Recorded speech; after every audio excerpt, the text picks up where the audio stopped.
నా క్రైస్తవ సమాజాన్ని బైబిల్ హెచ్చరిస్తుంది. ఏమని హెచ్చరిస్తుంది? మనం ఎలాంటి వాళ్ళమి? ఒరే, మన క్రైస్తవుల గురించి మాట్లాడారట, పదరా మనం కూడా వాళ్ళ దేవుళ్ళ గురించి మాట్లాడదాం. తప్పో, మాట్లాడకూడదు.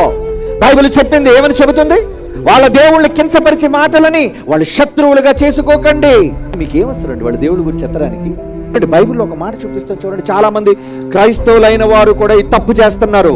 మన దేవుడు ఏమన్నాడో తెలుసా? బైబిల్లో దేవుడు యెహోవా, జీవము కలిగిన యెహోవా. ఆయన ఏమన్నాడు తెలుసా? నిర్గమాకాండం 23:13 నేను మీతో చెప్పు వాటన్నిటిని జాగ్రత్తగా గై కొనవలెను. చెయ్యాలి మీరు. గై కొనడం అంటే ఏంటి? గై కొనడం అంటే ఏంటి? చెయ్యాలి, ఆచరించాలి మీరు. వేరొక దేవుని పేరు ఉచ్చరింపకూడదు, అది నీ నోట నుండి రానియ తగదు. వేరొక దేవుడు పేరు నీ నోటంబడా రాకూడదు. నువ్వు ఉచ్చరించొద్దు, నీ నోటితో పలకొద్దు అంటే ఏంటండి? వాళ్ళ దేవుళ్ళని ఇష్టానుసారంగా నోటుకొచ్చినట్టు మాట్లాడుతున్నారు క్రైస్తవులు.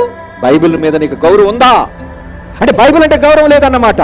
వేరొక దేవుడు పేరే నీ నోటంబడి రాకూడదు అనేసి అంటే ఎందుకు మాటిమాటికి వాళ్ళు దేవుళ్ళ పేర్లు ఎత్తుతున్నావు? ఆ పేరు తప్ప. వేరొక దేవుని పేరు అసలు నీ నోటంబడి ఎందుకు రానిస్తున్నావు? రావద్దు, ఉచ్చరింపకూడదు. అది మీ నోట నుండి రా తగదు. నీ భార్య, తాళి కట్టిన భార్య ఎవరి నామస్మరణ చేయాలి? రాత్రిపూట ఒకళ్ళు నువ్వు నీ పేరు అంటే బాగుంది, సురేష్ సురేష్ అంటుంది అనుకోండి, ఏం చేస్తావు?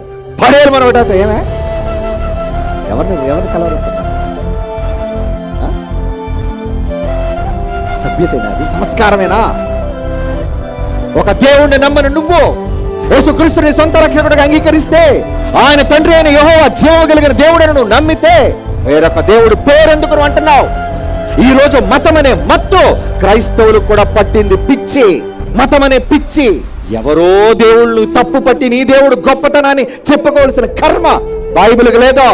మరొక దేవుడు చెడ్డవాడిని నిరూపించి నీ దేవుడు గొప్పతనాన్ని నిరూపించుకునే అవసరత దేవుడికి లేదు. జీవము కలిగిన యెహోవాకు లేదు, ఆయన కొడుకైన యేసు ప్రభువుకి లేదు. యెహోషువ గ్రంథం 23:7 నీ యొద్ద మిగిలి ఉన్న నీ జనులతో సహవాసం వద్దు, వారి దేవతల పేర్లను ఎత్తొద్దు, వాళ్ళ పేర్లు ఎత్తొద్దు. ఏమిటి బైబిల్లో ఎన్నిసార్లు ఉన్నాయండి?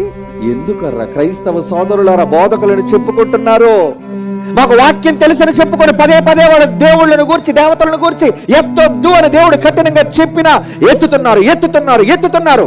అందుకే మతం అనే మత్తులో మీరు రెచ్చిపోతున్నారు, వాళ్ళు రెచ్చిపోతున్నారు. ఇరు వర్గాలు కొట్టుకు చచ్చిపోతున్నారు. ఆపండి, దేశం చెడిపోతుంది. నా భారతదేశం చెడిపోతుంది.